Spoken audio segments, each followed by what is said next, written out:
Hello everyone. आज हम start कर रहे हैं क्लास 9th की एनसीईआरटी जो इकोनॉमिक्स की एनसीईआरटी है। इसमें 4 चैप्टर हैं। आज हम बात करेंगे फर्स्ट चैप्टर पालमपुर की कहानी। ये हमारा चैप्टर है। पालमपुर जो है वो एक इमेजिनरी गांव है, मतलब ऐसा कोई रियल गांव एग्जिस्ट नहीं करता। पालमपुर में जो खेती मुख्य क्रिया है, लेकिन कुछ अन्य क्रियाएं भी होती है जैसे विनिर्माण, डेयरी, परिवहन, लेकिन वो कम की जाती है। मतलब वो मुख्यतः खेती पर डिपेंड है। इन उत्पादन क्रियाओं के लिए विभिन्न प्रकार के संसाधनों की आवश्यकता होती है, जैसे प्राकृतिक संसाधन, मानव निर्मित वस्तुएं, मानव प्रयास, मुद्रा आदि। पालमपुर की कहानी से हमें विदित होगा कि गांव में इच्छित वस्तुओं और सेवाओं को उत्पादित करने के लिए विभिन्न संसाधन किस प्रकार समायोजित होते हैं। पालमपुर आसपास के गांवों और कस्बों से भलीभांति जुड़ा हुआ है। एक बड़ा गांव रायगंज पालमपुर से 3 किलोमीटर दूर है।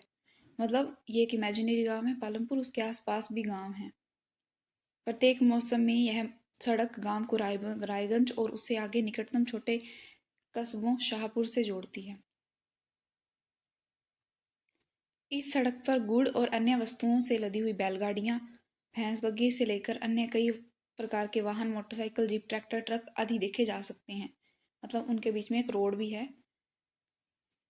अनुसूचित जाति दलित के लोगों की संख्या गांव की कुल जनसंख्या का 1/3 है और वे गांव के कोने में छोटे से घरों में रहते हैं, जिसमें कुछ मिट्टी और फूस के बने हुए हैं। मतलब इनमें दलित पॉपुलेशन भी रहती है। अधिकांश घरों में बिजली है। खेतों में सभी नलकूप बिजली से चलते हैं। इसका उपयोग विभिन्न प्रकार के कार्यों के लिए भी किया जाता है। पालमपुर में दो प्राथमिक और एक हाई स्कूल है। गांव में एक राजकीय प्राथमिक स्वास्थ्य केंद्र, एक निजी औषधालय और रोगियों का औषधालय है, जिसमें रोगियों का उपचार किया जाता है। मतलब पालमपुर जो है वो पूरा डेवलप्ड विलेज है।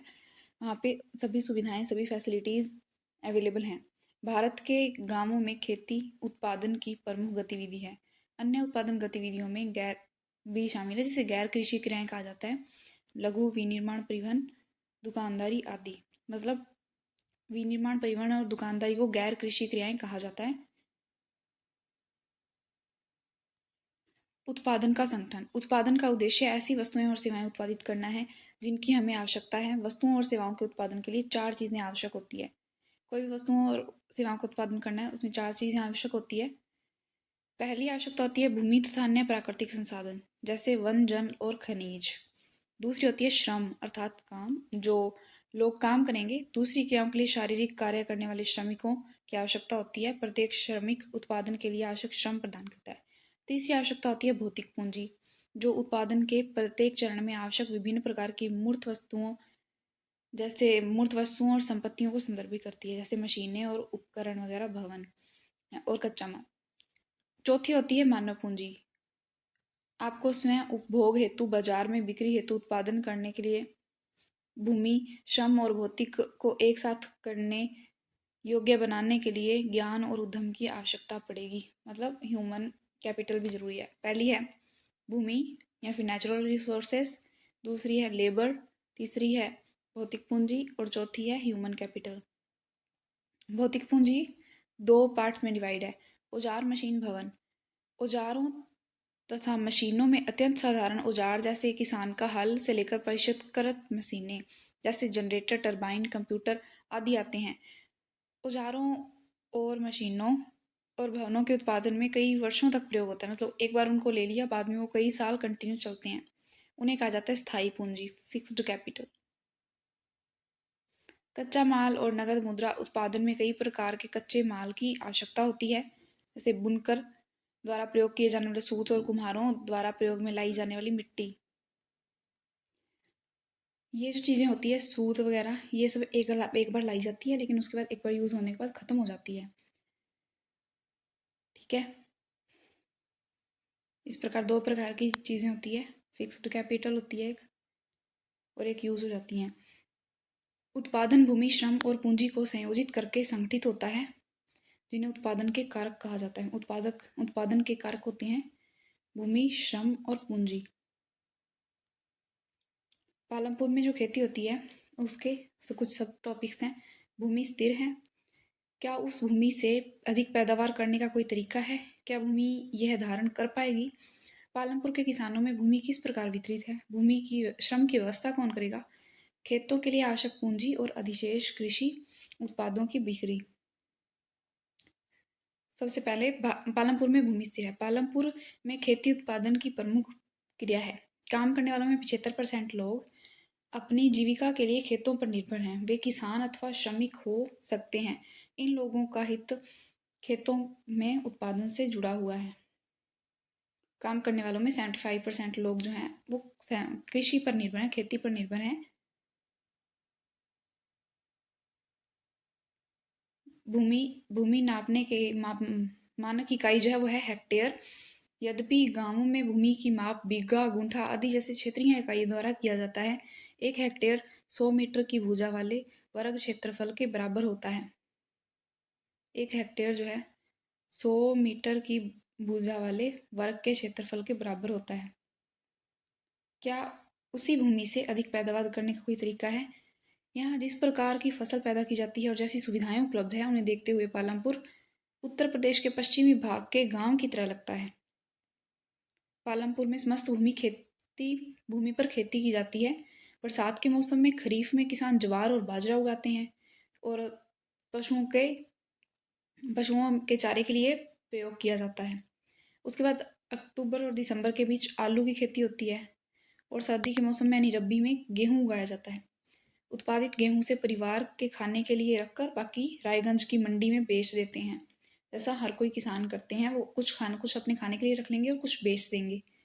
भूमि के एक भाग में गन्ने की खेती भी की जाती है, जिसकी वर्ष में एक बार कटाई होती है। गन्ना अपने कच्चे रूप या गुड़ के रूप में शाहपुर के व्यापारियों को बेच दिया जाता है। पालमपुर में एक वर्ष में 3 अलग-अलग फसलें इसलिए पैदा होती हैं क्योंकि वहाँ सिंचाई की अच्छी व्यवस्था है। पालमपुर में बिजली भी जल्दी आ गई थी।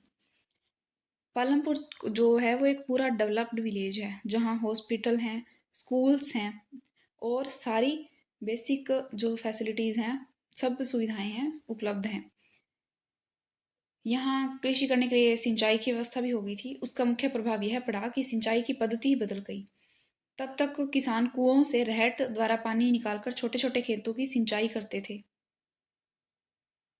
पहले कुओं से जो है सिंचाई करते थे पानी निकाल के। बाद में उन्होंने देखा कि जो इलेक्ट्रिसिटी व बिजली से चलने वाले नलकूप है, उनसे ज़्यादा अच्छे से सिंचाई हो सकती है और ज़्यादा अच्छे से हो सकती है और कम टाइम में हो सकती है, और क्योंकि वो ज़्यादा पानी निकालते हैं। प्रारंभ में कुछ नलकूप सरकार के द्वारा लगाए गए थे, पर जल्दी किसानों ने अपने प्राइवेट नलकूप भी लगाने प्रारंभ कर दिए।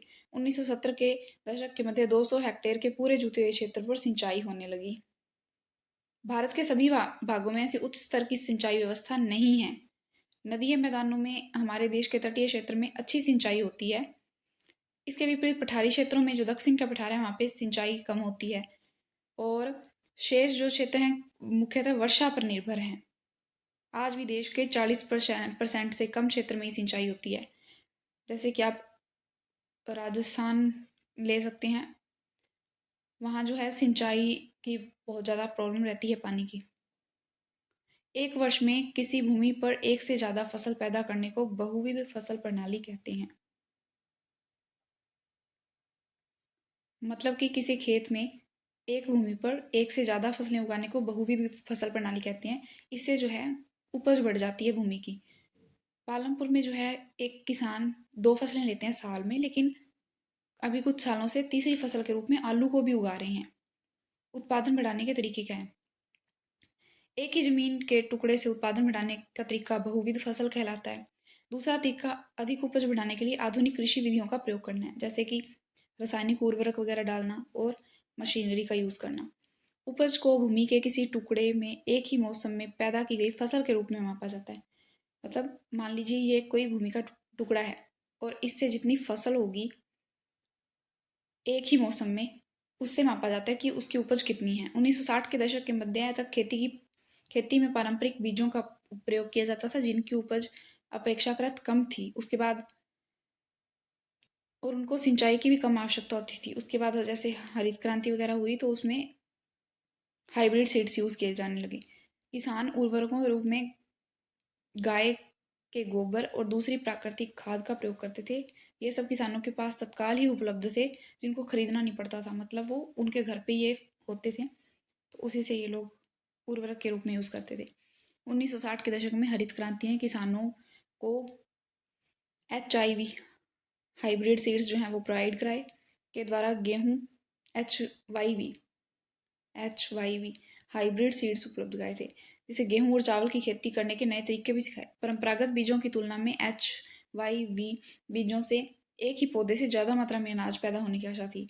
इसके परिणाम स्वरूप जमीन के उसी टुकड़े से पहले की अपेक्षा ज़्यादा मात्रा में अनाज पैदा होने लगा।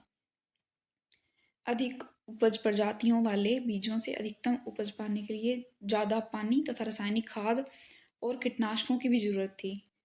अधिक उपज प्रजातियों वाले बीजों, सिंचाई, उर्वरक, कीटनाशकों आदि के संयोजन से ही संभव होता है। मतलब अगर आप HYV सीड यूज़ कर रहे हैं, उसके लिए आपको अच्छी सिंचाई व्यवस्था चाहिए होगी और रासायनिक उर्वरक चाहिए होंगे, और इसके साथ ही कीटनाशकों का भी यूज़ करना पड़ता है। भारत में पंजाब, हरियाणा, पश्चिमी उत्तर प्रदेश में किसानों ने खेती के आधुनिक तरीकों का सबसे पहले प्रयोग किया था। हरित क्रांति जो यहाँ से शुरू हुई थी सबसे पहले। इन क्षेत्रों में सिंचाई के लिए नलकूप और फर्टिलाइजर्स, जो केमिकल फर्टिलाइजर्स, कीटनाशक और HYV सीड्स का यूज़ किया जाने लगा। इसके साथ ही ट्रैक्टर और कुछ और भी मशीनें होती हैं, उनका यूज़ किया जाने लगा, जिन्हें जुताई और कटाई के लिए यूज़ किया जाने लगा। पालमपुर में परंपरागत खेती से गेहूं की उपज 1300 किलोग्राम प्रति हेक्टेयर थी। HYV के बाद 3200 किलोग्राम प्रति हेक्टेयर तक पहुंच गई। गेहूं के उत्पादन में बहुत वृद्धि हुई। किसानों के पास बाजार में बेचने को अधिशेष अब काफ़ी मात्रा में उपलब्ध हो गया। ये है आधुनिक कृषि के तरीके। अधिक उपज वाले बीज, उर्वरक, कीटनाशक, बांध पानी यानी कि पानी वगैरह सिंचाई के लिए, पंप सेट, नहरों की भी खुदाई करवाई गई है, और ट्रैक्टर, मशीनरी वगैरह। क्या भूमि यह धारण कर पाएगी? भूमि एक प्राकृतिक संसाधन है और इसका सावधानीपूर्वक उपयोग करने की जरूरत है। खेती की आधुनिक कृषि विधियों ने प्राकृतिक संसाधन आधार का अति उपयोग किया है। अनेक क्षेत्रों में हरित क्रांति के कारण ज़्यादा उर्वरक के यूज़ से जो उर्वरकता है मिट्टी की कम हो गई, क्योंकि कंटिन्यूसली हम उनको यूज़ करते जा रहे हैं, तो उससे मिट्टी ने अपनी नेचुरल उर्वरकता जो है वो खो दी है। इसके अतिरिक्त ज़्यादा सिंचाई करने से जो ग्राउंड वाटर लेवल है वो नीचे चला गया है। मिट्टी की उर्वरता और जो ग्राउंड वाटर है वो पर्यावरणीय संसाधन है और उनको बनने में कई साल लगते हैं, लेकिन एक बार नष्ट होने के बाद उन्हें पुनर्जीवित करना बहुत हार्ड है। कृषि का भावी विकास सुनिश्चित करने के लिए पर्यावरण की देखभाल भी करनी चाहिए, क्योंकि कृषि जो है वो पर्यावरण पर ज़्यादा डिपेंड करती है। हम अपने ज़्यादा फायदे के लिए पर्यावरण को पूरे तरीके से नुकसान नहीं पहुंचा सकते। जैसे कि सिंचाई के लिए हम ग्राउंड वाटर का यूज़ करते हैं, जिससे ग्राउंड वाटर काफ़ी नीचे जा चुका है, तो ये फ्यूचर जनरेशन के लिए भी खतरा है। अब है केमिकल फर्टिलाइज़र क्या होती हैं? ये ऐसे खनिज देते हैं जो पानी में घुल जाते हैं और पौधों को तुरंत उपलब्ध हो जाते हैं, लेकिन मिट्टी इन्हें लंबे समय तक धारण नहीं कर सकती। मतलब केमिकल फर्टिलाइजर्स का हम यूज़ तो करते हैं, लेकिन इनको मिट्टी ज़्यादा लॉन्ग टाइम तक धारण नहीं कर सकती। वे मिट्टी से निकलकर भौमजल, नदियों, तालाबों को प्रदूषित भी करते हैं। इससे पोल्यूशन भी होता है, और अगर मिट्टी से ये बह जाते हैं तो नदियों और झीलों में चले जाते हैं, जिससे वहाँ का मरीन जो सिस्टम है वो भी प्रभावित होता है। रासायनिक उर्वरक मिट्टी में उपस्थित जीवाणुओं और सूक्ष्म अवयवों को नष्ट कर देते हैं। मतलब जो मिट्टी खुद को उर्वर रखने के लिए प्रोवाइड कराती है, उसको भी ये ख़त्म कर देते हैं, उन जीवाणुओं को भी। इसका अर्थ है कि इनके प्रयोग से मिट्टी पहले की तुलना में कम उपजाऊ रह जाती है। मतलब इनका एक बार को अच्छा इफेक्ट होता है कि ये उत्पादन क्षमता में वृद्धि करते हैं, लेकिन ज़्यादा टाइम यूज़ करने से वो भूमि की उर्वर क्षमता, जो नेचुरल उसकी उर्वर क्षमता है, वो ख़त्म हो जाती है बिल्कुल, और उसे वापस गेन करना हार्ड हो जाता है। देश में रासायनिक खाद का सबसे अधिक यूज़ जो है पंजाब में है। रासायनिक खाद नियंत्रण प्रयोग से मिट्टी की गुणवत्ता को कम कर देते हैं। पंजाब के किसानों को पहले का उत्पादन स्तर पाने के लिए अब अधिक से अधिक रासायनिक, मान लीजिए पहले यहाँ पे कोई छोटा सा भूमि का टुकड़ा है, यहाँ पे उन्होंने 10 kg यूज़ किए, फिर अगले साल अगर वो वही चीज़ बोएंगे तो उनको 20 kg, फिर इस हिसाब से आगे आगे उनको ज़्यादा यूज़ करना पड़ेगा, प्लस प्लस, तो अब ज़्यादा यूज़ करना पड़ता है। इसका मतलब है कि वहाँ की खेती की लागत बढ़ रही है, उसकी वजह से अब ज़्यादा उर्वरक परचेज करने पड़ेंगे, और जो है खेती की लागत फिर बढ़ जाएगी। खेती के लिए भूमि महत्वपूर्ण है। दुर्भाग्यवश खेती में काम करने लगे सभी लोगों के पास खेती के लिए भूमि ही नहीं है। पालमपुर में 450 परिवारों में से एक तिहाई अर्थात 150 परिवारों के पास खेती के लिए भूमि ही नहीं है, जो अधिकांश दलित हैं। 75% पॉपुलेशन जो है कृषि पर निर्भर है, और उनमें से भी 150 परिवारों के पास खेती के लिए भूमि ही नहीं है। बाकी परिवारों में से 240 परिवार के पास, जिनके पास भूमि है, उनके पास बहुत छोटे टुकड़े हैं, बहुत छोटे छोटे टुकड़े हैं। मतलब ऐसे नहीं है कि वहाँ कोई मशीनरी यूज़ हो जाएगी या कोई आधुनिक टेक्नोलॉजी यूज़ हो जाएगी। भूमि के ऐसे टुकड़ों पर खेती करने से उनकी आमदनी जो है प्राप्त नहीं हो पाती है, उनको अपने खर्चे भी नहीं उनको सही से निकल पाते हैं। गांव के चारों ओर बिखरे भूमि के छोटे छोटे टुकड़ों की हम पिक्चर दिखाएंगे आपको, वहाँ देख सकते हैं कि उन पर छोटे किसान खेती करते हैं। दूसरी ओर गांव के आधे से ज़्यादा क्षेत्र पर काफ़ी बड़े आकार के प्लॉट भी हैं। छोटे किसानों के 60 परिवार हैं जो 2 हेक्टेयर से कम भूमि पर खेती करते हैं। कुछ बड़े किसानों के पास 10 हेक्टेयर या इससे अधिक भूमि है। श्रम की व्यवस्था कौन करेगा? भूमि के पश्चात श्रम उत्पादन का दूसरा महत्वपूर्ण कारक है। खेतों में बहुत ज़्यादा परिश्रम की आवश्यकता होती है। छोटे किसान अपने परिवारों के साथ अपने खेतों में स्वयं काम करते हैं। मतलब अगर कोई फैमिली है, अगर वो डिपेंड है, तो किसान तो काम करेगा ही, साथ ही उसके परिवार वाले भी उसके साथ काम करेंगे। इस तरह वे खेती के लिए आवश्यक श्रम की व्यवस्था करते हैं। मझोले और छोटे किसान अपने खेतों में काम करने के लिए दूसरे श्रमिकों को किराए पर लगाते हैं। मान लीजिए कोई किसान है, इनकी मतलब काफ़ी ज़्यादा ज़मीन है, तो ये बाकी जो किसान हैं जिनके पास ज़मीन नहीं है, उनको किराए पर ले लेंगे और उनसे अपने खेत का काम करवाएंगे। खेतों में काम करने वाले श्रमिक या तो भूमिहीन हैं, या फिर श्रमिक हैं, या तो भूमिहीन हैं, और वो बहुत छोटे प्लॉट पर कृषि करने वाले किसान हैं, परिवार से हैं। खेतों में काम करने वाले श्रमिकों का उगाई गई फसल पर कोई अधिकार नहीं होता। मतलब वो जो दूसरे के जाकर खेत में काम करते हैं, उस भूमि पर उनका कोई अधिकार नहीं होता, उसकी उपज पर उनका कोई अधिकार नहीं होता। उन किसानों को उन्हें बस मजदूरी मिलती है, सैलरी जैसे किसानों को मिलती है, जैसे सैलरी मिलती होती है, वैसे उन्हें उनका काम करने की मजदूरी मिल जाती है, लेकिन उनका कोई हक नहीं होता। मजदूरी नकद या वस्तु जैसे अनाज के रूप में हो सकती है। कोई ज़रूरी नहीं है वो पैसे ही देंगे, वो उन्हें कुछ अनाज वगैरह प्रोवाइड करा देंगे। कभी कभी श्रमिकों को भोजन भी मिलता है। मजदूरी एक क्षेत्र से दूसरे क्षेत्र और फसल से दूसरी फसल या फिर खेत से दूसरे खेत कृषि कार्य के लिए अलग अलग होती है। मतलब हर काम के लिए अलग मजदूरी होती है। रोजगार की अवधि भी काफ़ी भिन्नता है। खेत में काम करने वाले श्रमिक या तो दैनिक मजदूरी के आधार पर कार्य करते हैं, या उन्हें कटाई या फिर पूरे साल के लिए काम पर रखा जाता है। मतलब फिक्स नहीं है उनका काम कुछ किसानों का, या तो उन्हें सिर्फ कटाई के टाइम बुलाते हैं या बुआई के टाइम उनको बुलाते हैं, तो इस हिसाब से उनका काम फिक्स भी नहीं है। पालमपुर में दैनिक मजदूरी पर काम करने वाले भूमिहीन श्रमिक है। इसका मतलब है कि उसे लगातार काम ढूंढने रहना पड़ता है। मतलब एक तो उसके पास भूमि नहीं है, और एक वो दैनिक मजदूर है। मतलब उसे हर दिन काम के लिए बुलाया जाता है, और इसीलिए उसके पास कोई परमानेंट काम नहीं है। सरकार द्वारा खेतों में काम करने वाले श्रमिकों के लिए एक दिन का न्यूनतम वेतन 300 रुपये 2000 मार्च 2019 के अकॉर्डिंग निर्धारित किया गया है। मतलब कम से कम एक दिन की दिहाड़ी या फिर मजदूरी जो है वो 300 रुपये तो प्रोवाइड करानी ही होगी। लेकिन जो डाला नाम का किसान है पालमपुर में, उसको 160 रुपये ही मिलते हैं, जिससे उसकी खुद की आजीविका भी नहीं चल पाती।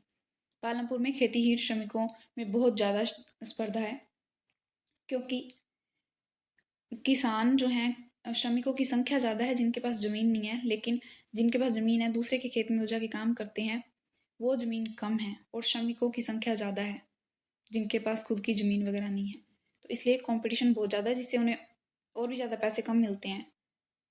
खेतों के लिए आवश्यक पूंजी।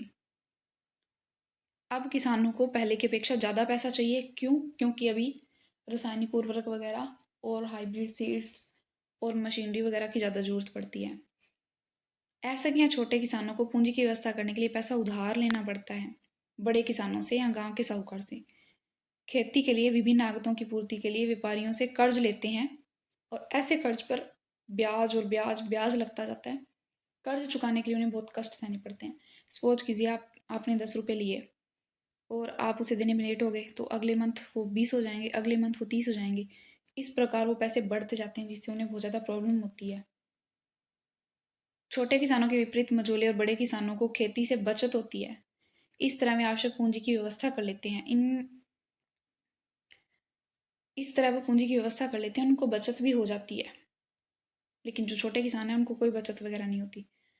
उत्पादन के 3 कारकों में श्रम उत्पादन का सर्वाधिक प्रचुर मात्रा में उपलब्ध कारक है। मतलब हमारे जो देश में ही मान लीजिए आप कि श्रमिकों की संख्या बहुत ज़्यादा है, लेकिन उतनी भूमि नहीं है। वैसे ही पालमपुर में कि श्रम उत्पादन तो काफ़ी अवेलेबल है, लेकिन भूमि नहीं है। ऐसे अनेक लोग हैं जो गांव में खेतीहर मजदूरों के रूप में काम करने को तैयार हैं, जबकि काम के अवसर सीमित हैं। यहाँ तो भूमिहीन परिवारों से हैं या उन्हें कम मजदूरी मिलती है, तो वो कठिन जीवन जीते हैं। 160 रुपये मिल रहे हैं अगर आपको, तो 160 रुपये से दिन का खर्च नहीं चल सकता है। श्रम के विपरीत उत्पादन का एक दुर्लभ कारक है कृषि भूमि का क्षेत्र है। कृषि भूमि का क्षेत्र है।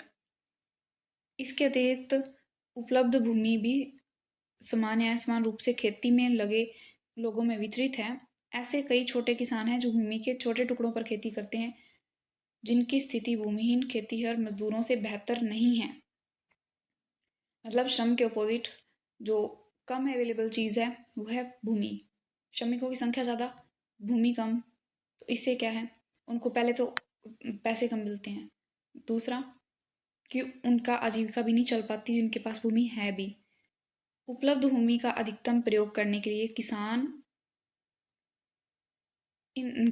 का उपयोग करते हैं। इन दोनों से फसलों के उत्पादन में वृद्धि होती है। किसान फर्टिलाइजर वगैरह का यूज़ करते हैं। खेती की आधुनिक विधियों में पूंजी की अत्यधिक आवश्यकता होती है। छोटे किसानों के पास पूंजी की व्यवस्था करने के लिए पैसा उधार लेना पड़ता है और वो कर्ज नहीं चुका पाते। भूमि और पूंजी दोनों ही दुर्लभ हैं, लेकिन उत्पादन में दोनों ही महत्वपूर्ण हैं। और इन दोनों में मूल अंतर ये है कि जो भूमि है वो प्राकृतिक है और जो पूंजी है वो मानव निर्मित है। पूंजी को बढ़ाना संभव है, लेकिन भूमि को बढ़ाया नहीं जा सकता। मान लीजिए ये कोई गांव है, यहाँ इतना रहने का एरिया है और इतने पे खेती होती है, तो इसको बढ़ाया नहीं जा सकता, ये इतनी ही रहेगी। अगर वो इसको बढ़ाने की कोशिश करते हैं तो आवास को नुकसान पहुंचेगा। इसलिए बहुत आवश्यक है कि हम भूमि और खेती में प्रयुक्त अन्य प्राकृतिक संसाधनों की अच्छे तरीके से देखभाल करें, क्योंकि प्राकृतिक संसाधन जो होते हैं उनको रिक्रिएट करना बहुत मुश्किल होता है, सालों लग जाते हैं। यह है पालमपुर के खेत। यहाँ पे देखिए, यहाँ बड़े किसान कृषि करते हैं, जबकि यहाँ छोटे किसान। क्या आपको लगता है कि इनसे उनका खर्च चल पाता होगा? तो इसीलिए जो बाकी भूमिहीन या फिर श्रमिक मजदूर वगैरह हैं, वो इन खेतों में आके काम करते हैं और इससे उन्हें पैसे मिलते हैं। अधिशेष कृषि उत्पादों की बिक्री। किसानों के पास बहुत कम अधिशेष गेहूं होता है, क्योंकि उनका कुल उत्पादन बहुत कम होता है और उनका बड़ा हिस्सा परिवार की आवश्यकताओं के लिए रख लेते हैं। लेकिन जो बड़े किसान होते हैं वो बाजार में गेहूं की पूर्ति करते हैं। छोटे किसान खुद के लिए रख लेते हैं अधिशेष और बड़े किसान पूरी करते हैं। पालमपुर में कुछ गैर कृषि क्रियाएं भी हैं। जैसे हमने देखा कि पालमपुर में खेती से प्रमुख उत्पादन होता है, लेकिन पालमपुर में काम करने वाले केवल 25% लोग कृषि के अतिरिक्त अन्य कार्य करते हैं। तो ये नॉन फार्मिंग एक्टिविटीज़ क्या हैं? डेयरी, परिवहन, small scale manufacturing, shops and services. ये 4 प्रकार के अन्य काम में लगे लोग हैं, जो केवल 25% हैं। डेयरी। पालमपुर में कई परिवारों में डेयरी एक प्रचलित क्रिया है। लोग अपनी भैंसों की तरह कई तरह की घास और बरसात के मौसम में उगने वाली ज्वार और बाजरा, जिसे चरी भी कहा जाता है, वो खिलाते हैं। दूध जो पास के गांवों में बेच देते हैं, जिससे उनका परिवार का खर्च चल सके। शाहपुर शहर के 2 व्यापारियों ने रायगंज में दूध संग्रहण एवं शीतलन केंद्र खोला हुआ है, जहाँ से दूर दराज के कस्बों और शहरों में भेजा जाता है। यहाँ जो है वो दूध खराब वगैरह नहीं होता, तो पालमपुर के लोग यहाँ भेज देते हैं और शाहपुर से बाद में अलग अलग गाँवों में, शहरों में भेजा जाता है। विनिर्माण, लघु स्तरीय विनिर्माण, स्मॉल स्केल मैन्युफैक्चरिंग। इस समय पालमपुर में 50 से कम लोग विनिर्माण कार्यों में लगे हैं। शहरों और कस्बों में बड़ी फैक्ट्रियां होने के कारण विनिर्माण के विपरीत पालमपुर में विनिर्माण सरल उत्पादन विधियों का प्रयोग होता है। उसे श्रमिक छोटे पैमाने पर उसे जो छोटे पैमाने पर पैदा किया जाता है।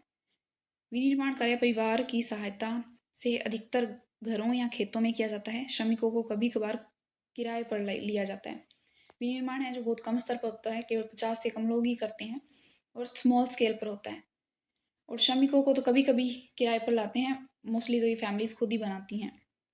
पालमपुर के दुकानदार। पालमपुर में ज़्यादा लोग व्यापार वस्तु विनिमय नहीं करते। पालमपुर के व्यापारी वे दुकानदार हैं जो शहरों से थोक बाजारों से कई प्रकार की वस्तुएं खरीदते हैं और गांव में लाकर बेच देते हैं, क्योंकि गांव में जो है जनरल स्टोर वगैरह पे चावल, गेहूँ, बिस्किट और साबुन वगैरह, टूथपेस्ट, ये सब कुछ मिल जाता है। ये सब काम दुकानदार करते हैं। कुछ परिवारों के पास जिनके घर बस स्टैंड के निकट है, अपने घर के एक भाग में छोटी दुकान खोल लिया, वे खाने की चीज़ें बेचते हैं। जैसे मान लीजिए बस स्टैंड के निकट है तो वहाँ हर दिन कोई ना कोई लोग आते होंगे, तो उनका घर है, तो उनके घर का एक कमरा वो सपोज कीजिए कि दुकान के लिए यूज़ कर लेते हैं और खाने पीने की चीज़ें छोटी मोटी बेच देते हैं। इससे उनका खर्च वगैरह चल जाता है। परिवहन तेजी से विकसित होता है एक क्षेत्र। परिवहन जो है आजकल, जैसे आपने देखा होगा कि रोड्स वगैरह बन रही हैं, तो ट्रांसपोर्ट काफ़ी विकसित हो रहा है। पालमपुर और रायगंज के बीच एक सड़क पर कई प्रकार के वाहन चलते हैं। रिक्शा वाले, तांगे वाले, जीप, ट्रैक्टर, ट्रक ड्राइवर तथा परंपरागत बैलगाड़ी और दूसरी गाड़ियां चलाने वाले लोग, वे लोग हैं जो परिवहन सेवाओं में शामिल हैं। वे लोग जो वस्तुओं को एक जगह से दूसरी जगह पहुंचाते हैं और इसके बदले में उन्हें पैसे मिलते हैं। वस्तुओं को एक जगह से दूसरी जगह पहुंचाना वस्तु और सेवाओं को परिवहन कहलाता है और इसके बदले में उन्हें पैसे मिलते हैं। पिछले वर्षों में पालमपुर में इनकी संख्या बढ़ी है। गांव में खेती प्रमुख उत्पादन क्रिया है। पिछले वर्षों में खेती विधियों में परिवर्तन हुए हैं, जैसे कि हमने आपको बताया कि HYV सीड्स, केमिकल फर्टिलाइजर्स, आधुनिक विधियां और जो बिजली से चलने वाले हैं नलकूप सिंचाई के लिए, ये सब कुछ यूज़ हो रहा है। यह एक उपलब्धि है क्योंकि भूमि स्थायी और दुर्लभ उत्पादन है। अभी जो उतनी ही भूमि से ज़्यादा उत्पादन हो रहा है, ये एक उपलब्धि है। लेकिन प्राकृतिक संसाधनों पर दबाव पड़ा है। कैसे? मान लीजिए इतनी भूमि है, इसमें आपने एक साल जो है 10 क्विंटल केमिकल उर्वरक डाले, ठीक है, लेकिन अगले साल आपको 20 डालने पड़ेंगे, ज़्यादा की जरूरत पड़ेगी, जिससे आपके खर्च में तो वृद्धि होगी ही, मतलब ज़्यादा खर्चा लगेगा आपको अपनी उपज बढ़ाने के लिए। लेकिन इससे जो भूमि है वो अपनी नेचुरल उर्वरक क्षमता खो देगी। और इसके साथ ही जैसे नलकूप यूज़ करते हैं बिजली से चलने वाले, मोटर वगैरह सिंचाई के लिए, तो उससे जो है भूमजल स्तर, ग्राउंड वाटर जो है उसका लेवल काफ़ी नीचे चला गया है। और ये प्राकृतिक संसाधन है, इनको फिर से गेन करना बहुत हार्ड होता है, काफ़ी टाइम लग जाता है। खेती की नई विधियों में कम भूमि और अधिक पूंजी की जरूरत होती है, मतलब आपको मशीनरी वगैरह ये सब कुछ ज़्यादा लगाने की जरूरत पड़ेगी। और अगर आप ट्रैक्टर वगैरह यूज़ कर रहे हो तो आपको श्रम की जरूरत नहीं पड़ती इतनी। मझोले और बड़े किसान अपने उत्पादन से हुई बचत से अगले मौसम के लिए पूंजी की व्यवस्था कर लेते हैं। जो बड़े किसान हैं उन्होंने इस बार इतना सारा अनाज उगाया, इतना उन्होंने खुद के खर्च के लिए रख दिया, बाकी उन्होंने बेच दिया। आज इससे जो बचत होगी उससे वो अगले साल के लिए पूंजी की व्यवस्था करेंगे। छोटे किसानों के लिए हार्ड है। भारत में किसानों की कुल संख्या का 80% भाग है पूंजी व्यवस्था करना जिनके लिए कठिन है। उनके पास छोटे भूखंड हैं, इसके कारण पर्याप्त उत्पादन नहीं होता, इसके कारण अधिशेष जो है वो बेच नहीं पाते। अतिरिक्त साधनों की कमी के कारण वे अपनी बचत से पूंजी नहीं निकाल पाते और उन्हें कर्ज लेना पड़ता है। और कर्ज के बाद में वो बाद में और कर्ज के नीचे दबते ही चले जाते हैं क्योंकि वो उसे चुका ही नहीं पाते, क्योंकि उस पर ब्याज लगता है। श्रम पूर्ति उत्पादन के अन्य कारकों की तुलना में सबसे अधिक प्रचुर मात्रा में उपलब्ध है। लेकिन जो नई विधियां आई हैं उन्होंने उनमें श्रम का प्रयोग करना आदर्श होता है। दुर्भाग्यवश ऐसा नहीं हुआ है। खेती में श्रमिकों का उपयोग सीमित है। अवसरों की तलाश में आस पड़ोस के गांवों, शहरों, कस्बों में जा रहे हैं लोग। कुछ श्रमिकों ने गांव में गैर कृषि क्षेत्र में काम करना शुरू कर दिया, जैसे डेयरी, स्मॉल स्केल मैन्युफैक्चरिंग और ट्रांसपोर्ट वगैरह में काम करना शुरू कर दिया, क्योंकि खेती से उनको अभी कुछ बचत वगैरह नहीं हो रही है। इस समय गांव में गैर कृषि क्षेत्र बड़ा नहीं है। भारत में ग्रामीण क्षेत्र में 100 कामगारों में से केवल 24 ही गैर कृषि कार्यों में लगे हैं। यद्यपि गांव में अनेक प्रकार के गैर कृषि कार्य होते हैं, प्रत्येक कार्य में नियुक्त लोगों की संख्या बहुत कम है। तो ये था हमारा चैप्टर। इसमें बेसिकली जो पालमपुर गांव के थ्रू भारत के गांवों की सिचुएशन बताई गई है, लेकिन कोई भी गांव पालमपुर जितना डेवलप नहीं है। कई गांवों में सिंचाई की सुविधा नहीं है, कई गांवों में श्रमिक उपलब्ध नहीं है, कई गांवों में जो गर्भ किसान हैं उनके पास बहुत छोटे छोटे टुकड़ों पर भूमि उपलब्ध है, जिससे उनका खुद का भी खर्च नहीं चल पाता। और कई गांवों में जो है किसान इतने मतलब गरीब हैं कि उनसे रासायनिक उर्वरक वगैरह नहीं खरीदे जा सकते, जिससे उनका प्रोडक्शन कम होता है जिससे उनका दैनिक खर्च पूरा होता है और वो अधिशेष को बेच नहीं पाते मार्केट में। तो इसमें बेसिकली गांवों के बारे में बताया गया है कि पालमपुर गांव के थ्रू, और प्रॉब्लम्स को भी बताया गया है कि गांव के लोगों को क्या क्या प्रॉब्लम्स फेस करनी पड़ती है कृषि कार्य करते समय। इसी तरीके से हमारा ये चैप्टर पूरा होता है। फिर हम डिस्कस करेंगे हमारा चैप्टर 2। आई होप आपको पसंद आया होगा। Thank you so much.